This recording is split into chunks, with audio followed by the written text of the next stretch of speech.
Olá, vamos para mais uma aula. Antes de qualquer coisa, só lembrando a vocês, que é importante vocês escolherem o ambiente mais silencioso da casa de vocês, tá bom? E também pegarem logo tudo que vocês forem precisar, para vocês anotarem, caneta, lápis, borracha, enfim.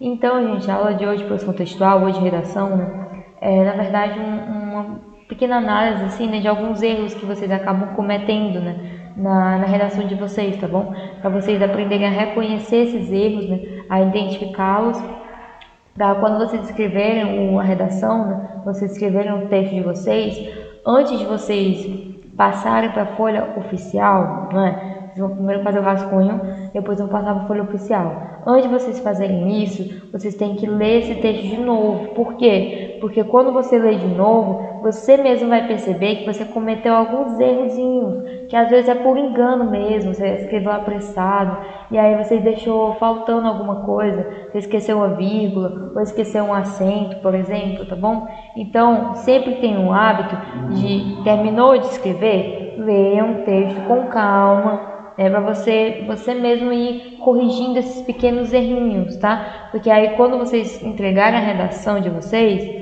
vai ter menos erros no caso, Então a nota de vocês já vai subir um pouquinho, tá bom? Então, antes de qualquer coisa, queria explicar para vocês que a redação, ela é corrigida de acordo com alguns critérios, tá bom? Os critérios são, por exemplo, a criatividade de vocês, a inovação, enfim, que vocês desenvolveram naquela história, tá bom? Mas não só isso, não só em relação à originalidade daquela história, também em relação a algumas convenções de escrita, tá, gente? Que seria ortografia, alguns erros ortográficos. Por exemplo, você esqueceu o acento, seria colocado aqui, como um erro de convenção de escrita, tá bom? Então, para a gente poder escrever bem, a gente tem essas convenções, que a gente precisa usar, ok? E além disso, a gente vai ter alguns erros gramaticais, que aí já são um pouquinho mais complexos, mas é quando, por exemplo, você escreve uma frase, você não estrutura direito a frase, por exemplo, Então, aí vai contar como um erro de gramática, tá? Só que hoje eu não vou abordar erro de gramática não, tá? Vou deixar para uma próxima aula. Enfim, e além disso, da criatividade, originalidade de vocês, dos erros de convenções de escrita e desses erros gramaticais, a gente também corrige em relação aos aspectos textuais do texto, no caso, Como assim, Aspectos textuais? Algumas coisas que é necessário, Algumas coisas que são necessárias para o seu texto, para a gente ter uma leitura adequada, Incluindo, por exemplo, o gênero textual, a estrutura dele, tá bom? Então, por exemplo, se eu pedir para você fazer uma carta, tem que ter a estrutura da carta, Isso conta como aspecto textual, tá bom? Enfim, nós vamos conhecer alguns erros de convenções de escrita, Por exemplo, a ausência de vírgulas, que seria a pontuação, Pontuação, erro na pontuação, conta ali, você vai perder pontinho nessa área, tá bom? E aí, um dos principais erros, é em relação à vírgula, Tem gente que não coloca nem vírgula, tem gente que nem coloca, ou então tem gente que coloca demais, aí a gente não sabe quando é que a gente usa, quando é que não usa. Então, a gente tem que entender que a vírgula, ela vai marcar as pausas nessa leitura, E ela vai enfatizar alguns termos, algumas expressões, tá bom? Então, ela é usada para isso, para pausar essa leitura adequadamente, claro, Não é botando um monte de vírgula também para ficar pausando direto, calma. E também para enfatizar, Então, por exemplo, quando você está enumerando termos, Você fala assim, você escreveu assim no caso: fui na casa do Jorge, conheci seu pai, sua mãe, seu irmão, sua tia e seu avô. Perceba o que eu estou enumerando, Seu pai, sua mãe, seu irmão, sua tia e seu avô. Eu coloquei elementos aqui, eu enumerei. Quando a gente faz isso, a gente precisa colocar a vírgula, tá bom? Atrás de cada um desses itens. Então, seu pai, vírgula, sua mãe, vírgula, seu irmão, vírgula, sua tia e seu avô. Aí o último elemento a gente coloca um E mesmo, tá bom? Outra coisa, um outro momento em que vocês têm que usar a vírgula, quando vocês forem explicar alguma coisa que vocês estão falando, ou quando vocês forem especificar mais sobre algo. Por exemplo, quando viajei, levei o Jack, meu cachorro, para conhecer todos os parques. Então perceba que aqui, ó, meu cachorro é uma explicação, né? Uma explicação de quem seria esse Jack no caso, tá bom? E como é uma explicação, eu preciso colocar entre vírgulas, tá? Para a pessoa poder, quando a pessoa lê, ó, percebam, quando viajei levei Jack, meu cachorro, para conhecer todos os parques. Essa vírgula faz com que tenha uma quebra, né? E essa pequena quebra serve para a gente entender essa explicação melhor, tá bom? Aí a gente prossegue, ok? Quando estiver chamando o seu interlocutor, a gente também vai usar a vírgula, né? Depois, no caso. Então, por exemplo, Renata disse, você colocou lá a fala da personagem. Renata disse, Débora, acho que vou ir com você. Então aqui, ó, esse Débora é um chamamento, né? O nome da pessoa, ela tá chamando a pessoa, Débora, né? E aí, ó, depois desse chamamento, a gente tem que ter essa vírgula, tá? Ó, Débora, vírgula, acho que vou ir com você. Então, para separar o resto da frase desse chamamento, a gente tem que usar essa vírgula, independentemente de onde esse chamamento vai aparecer, se é no começo, se é no meio, se é no final, ele tem que estar isolado com essas vírgulas, tá bom? Outra situação, quando a gente vai indicar a omissão de um verbo. Eu sei, a gente ainda não estudou os verbos, mas calma, vocês vão entender. Por exemplo, a casa era grande, o quintal pequeno. Percebam que o correto seria dizer o quê? A casa era grande, o quintal era pequeno. Só que eu não falei isso, né? Eu só falei pequeno. Eu falei a coisa, né, que eu queria dizer, o quintal, e coloquei a característica dele, né? Então eu preciso colocar essa vírgula, tá bom? E outra situação que eu acho que aqui vocês já estão familiarizados, né? Quando a gente tiver locais e datas, né, durante a minha frase, durante o texto, também vai precisar dessa vírgula, tá bom? Então, por exemplo, em 1945, ó, vírgula, aí eu continuo, tá bom? Enfim. Em relação à grafia de algumas palavras, tá? Grafia, gente, conta como um erro ortográfico, ou seja, um erro de ortografia. Quando, por exemplo, você escreveu alguma palavrinha errada, colocou uma letra errada, era para ser um M, colocou N, era para ser L, colocou U, era para ser um S, colocou dois S, por exemplo. Esses pequenos erros vocês também vão perder ponto, tá bom? Nessa parte de grafia. Então aqui eu trouxe apenas algumas palavras, né, só para vocês verem, né, como algumas palavras elas são confusas, né, elas podem confundir um pouquinho a gente. Por isso que é importante vocês lerem bastante, né, muito importante vocês terem um hábito da leitura, né, porque quando vocês estão lendo, vocês vão reconhecendo essas palavras, vocês vão se habituando a ver como quais são as letras que estão sendo usadas, né? Então, por exemplo, exceção. Exceção é com cedilha, mas tem algumas pessoas que acham que é com dois S, por exemplo, né? E aí, se você já tiver o hábito de ler alguma coisa, ler um livro, enfim, aí você já vai se acostumando com essas palavras, você já vai conseguir identificar qual é a letra que você vai usar. Então, para você escrever corretamente, sempre é bom que você leia, você tenha o hábito da leitura. Por isso que a leitura e a escrita estão amplamente unidas, tá bom? Elas estão muito ligadas, tá? Enfim, e outra dica, gente, é vocês consultarem o dicionário, tá? De vez em quando é interessante que vocês peguem um dicionário, abram, né, para vocês procurarem essas palavras que vocês têm dificuldade. Porque quando vocês procuram no dicionário, vocês vão fixar, né? Vai ajudar a fixar melhor. E além de vocês verem a grafia correta, vocês ainda vão ver o significado dessa palavra e ainda alguns sinônimos, né? Algumas palavras que tem um significado semelhante, tá bom? Então é muito interessante, tá? Se você não tiver um dicionário na sua casa, você pode pesquisar mesmo, né? Hoje em dia a gente tem vários dicionários online, gente. Então é só vocês pesquisarem lá na internet, né? Coloca dicionário online e aí vocês vão ter acesso a isso, tá bom?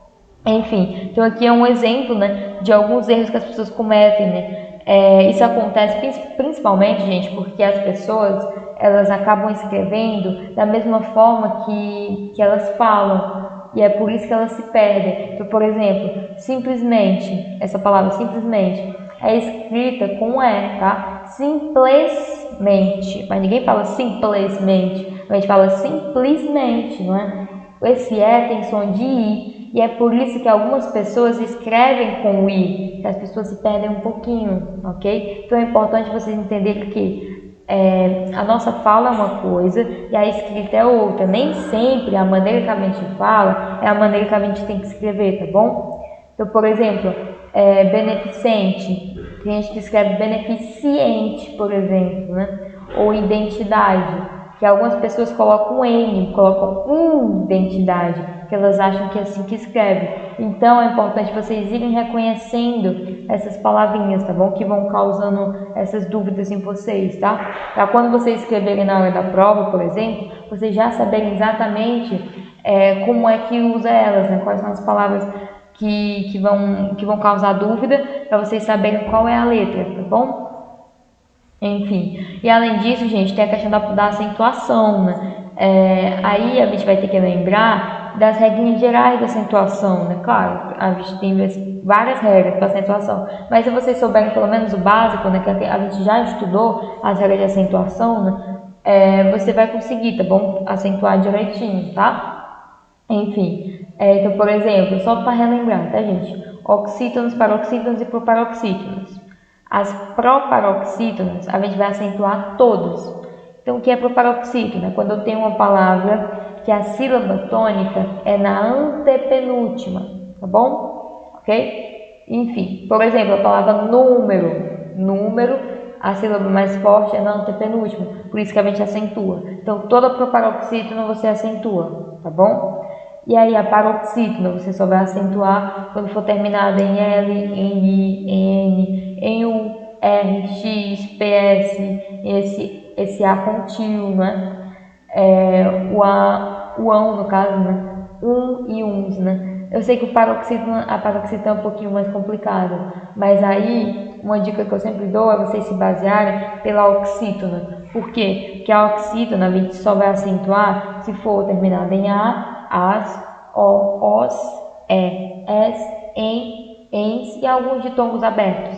E aí, essas palavrinhas terminadas, quando forem oxítonas, a gente acentua. Quando forem paroxítonas, a gente não acentua. Entendeu? Já é uma ideia, né? Já ajuda um pouquinho, tá bom? Na hora da redação, vocês pensarem direitinho, tá? Enfim. E agora alguns erros textuais, né? Que vocês também cometem, tá? Por exemplo, eu trouxe só alguns aqui, tá? Que são os principais, na verdade, né? A fuga do tema, gente. Infelizmente, algumas pessoas não conseguem entender o tema e escrevem outra coisa.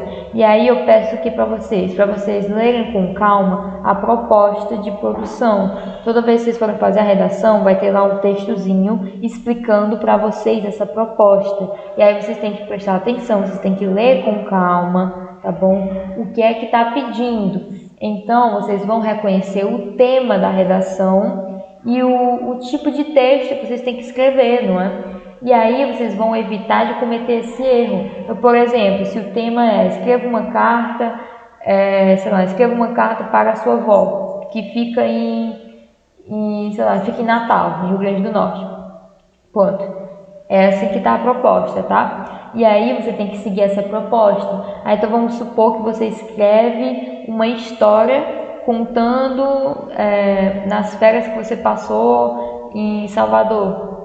É o que a proposta pediu? Não, tem nada a ver, não é? Como não tem nada a ver, a gente vai dizer que isso foi uma fuga do tema, tá bom? Infelizmente, fuga do tema, gente, é motivo para zerar a prova, tá bom? Então, mesmo se a história for muito legal, a prova vai ser zerada, tá?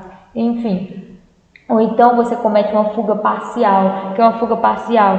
Por exemplo, né, você tem que escrever, né, a carta para sua avó que mora em Natal. E aí você escreve uma carta, só que você escreve uma carta para o seu amigo. Não era para o seu amigo, era para a sua avó, entendeu? Então você até tá certinho, um pouquinho, né? Começou bem, só que aí você acabou se perdendo, né? Então isso se chama fuga parcial, tá bom? Muito cuidado com isso, tá? Repetição de ideias, quando, por exemplo, você só fica falando a mesma coisa, a redação todinha, a mesma coisa. Então você tem que, sei lá, contar uma história, na viagem no tempo, por exemplo. Aí você fica a história todinha contando a mesma coisa. E aí fica repetitivo, parece que não sai do lugar, tá bom? Paragrafação, gente, em relação aos parágrafos, isso é muito importante. O parágrafo ele precisa ter a margem. Então, todo o texto tem que ter esse parágrafo e vocês têm que fazer essa margenzinha, tá? Tem que dar o espaço onde escrever. E aí, gente, muito cuidado para não fazer um texto só com um parágrafo. Não existe isso, né? Um texto com um parágrafo parece que é muita coisa de uma vez para a pessoa absorver. Tentem fazer pelo menos 2 parágrafos ou 3 parágrafos, tá bom? Eu sempre falo assim, um parágrafo é uma ideia. Quando eu quero mostrar uma ideia, eu vou colocar no parágrafo. Se eu já tenho uma outra ideia, eu coloco no outro parágrafo. Fica melhor para a pessoa acompanhar, tá bom? Não respeitar as orientações da proposta tem a ver com o tema também. Mas também tem outra coisa. Algumas situações da proposta já vão ser orientadas. Então, por exemplo, talvez a proposta já diga assim, o foco narrativo tem que ser em primeira pessoa, ou seja, o narrador da história tem que ser em primeira pessoa. Então você tem que obedecer isso. Você não pode colocar o narrador observador. Não, porque o narrador observador é em terceira pessoa. Então tem que ser narrador personagem. Então é importante vocês também se atentarem a isso, tá bom? Se disser assim, obrigatório ter falas, aí você tem que fazer a fala. Se não aparecer aí, tudo bem, entendeu? Então sempre preste atenção, tá? Não fazer a quantidade de linhas mínima. Isso é básico, né, gente? Vai ter lá uma quantidade mínima que vocês vão ter que seguir. Vocês vão ter que se esforçar para escrever a quantidade mínima, tá bom? Não respeitar as margens. Gente, aquelas linhas, elas têm um início e têm um fim, tá bom? Vocês não podem começar antes e não podem terminar depois, tá bom? Não existe isso. Se você chegou no final da linha e ainda tem que escrever a palavra, coloca um item, coloca um tracinho e termina a palavra ali. Claro, eu já falei um pouquinho sobre translineação, né, nas aulas passadas, né? Enfim, você vai fazer isso sempre respeitando a divisão silábica, né? Mas é importante vocês respeitarem essa margem. E também um oposto vale, tá?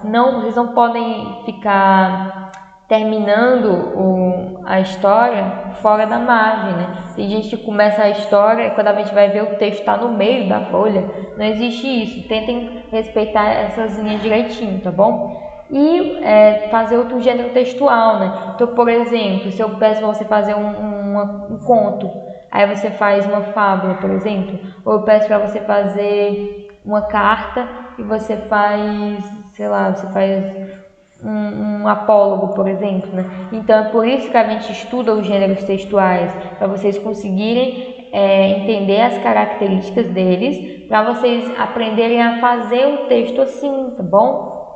Ok?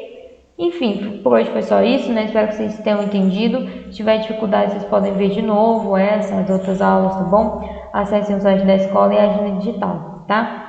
E até a próxima aula.